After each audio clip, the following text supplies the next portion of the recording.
Perkenalkan, nama saya Charles Harsoyo, Fakultas Teknik Sipil dari UNPI, akan menjelaskan mengenai aliran air tanah beserta apa itu pengertian aliran air tanah dan aquifer.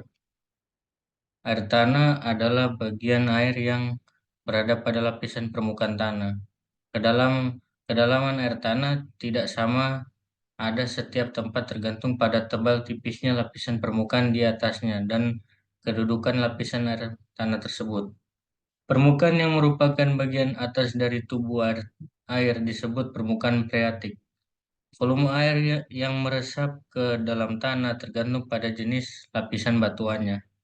Terdapat dua jenis lapisan dalam tanah, yaitu lapisan kedap air, impermeable, dan lapisan tak kedap air, permeable. Kadar pori lapisan kedap sangat kecil sehingga kemampuan untuk meneruskan air juga kecil. Kadar pori adalah jumlah ruang di celah butir-butir tanah yang dinyatakan dalam bilangan persen. Sedangkan pori kadar lapisan tak kedap air cukup besar. Oleh karena itu, kemampuan untuk meneruskan air juga besar.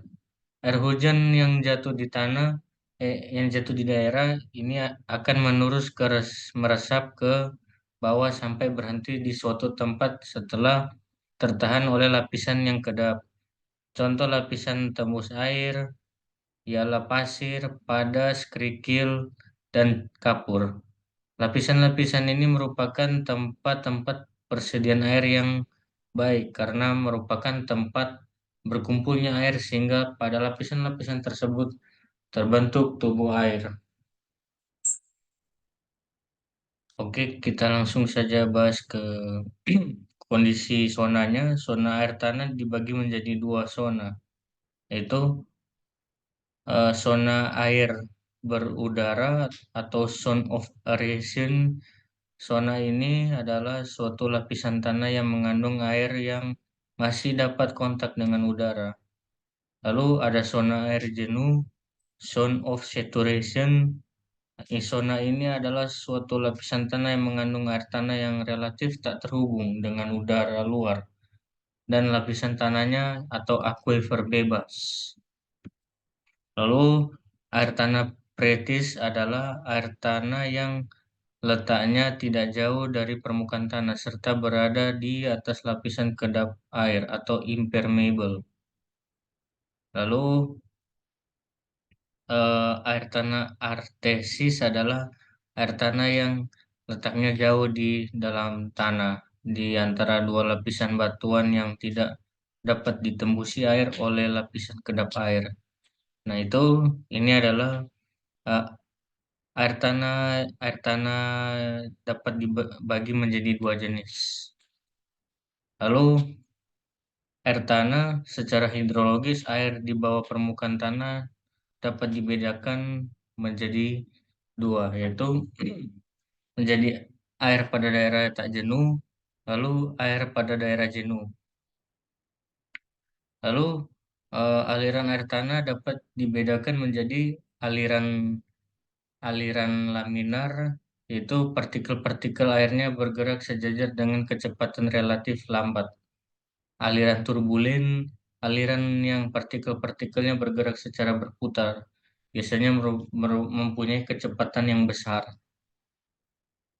Aliran air tanah lebih sering ditemukan dalam bentuk aliran laminar.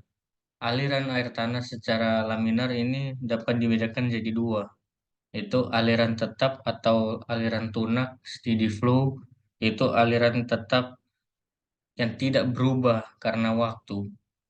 Lalu aliran tidak tetap atau aliran tidak tunak, unsteady flow, itu aliran yang berubah karena waktu.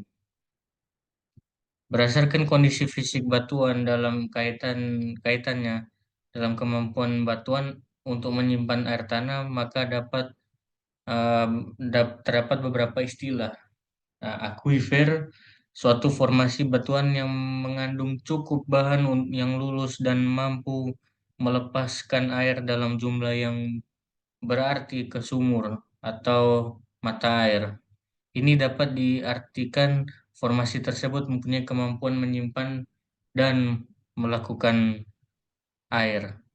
Lalu aquiclut yaitu suatu lapisan jenuh air tetap relatif kedap air yang tidak dapat meloloskan air dalam jumlah yang besar. Ada akuifak yaitu lapisan batuan yang relatif kedap air yang tidak mengandung ataupun dapat meluluskan air. Lalu ada akuitar itu lapisan jenuh air namun hanya sedikit lulusan air dan tidak mampu melepaskan air dalam jumlah yang berarti. Pengertian akuifer itu lapisan batuan di bawah permukaan tanah yang mengandung air dan dapat dirembesi air. Akuifer adalah formasi geologi atau grup formasi yang mengandung air dan secara signifikan mampu mengalirkan air melalui kondisi alaminya. Macam-macam akuifer.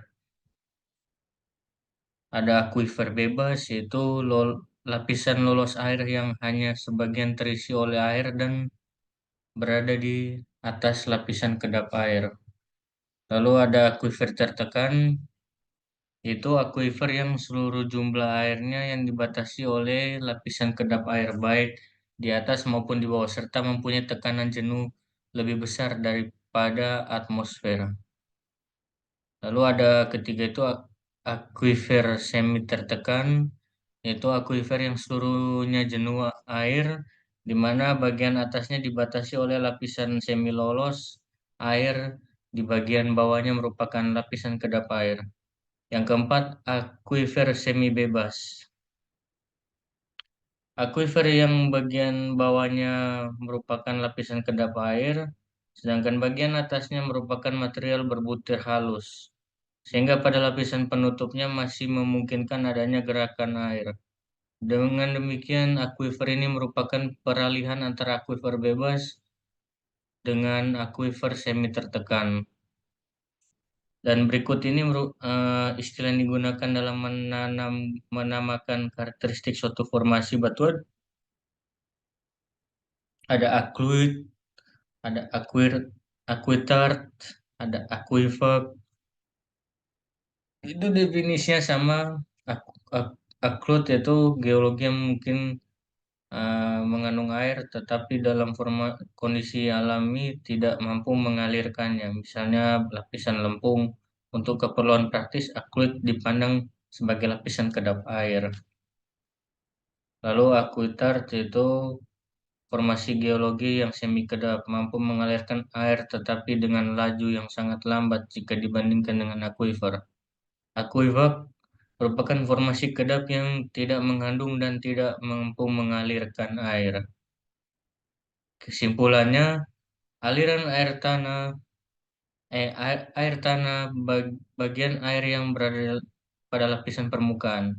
Kedalaman air tanah tidak sama ada setiap tempat tergantungnya pada tebal tipisnya lapisan permukaan di atasnya dan kedudukan lapisan air tanah tersebut.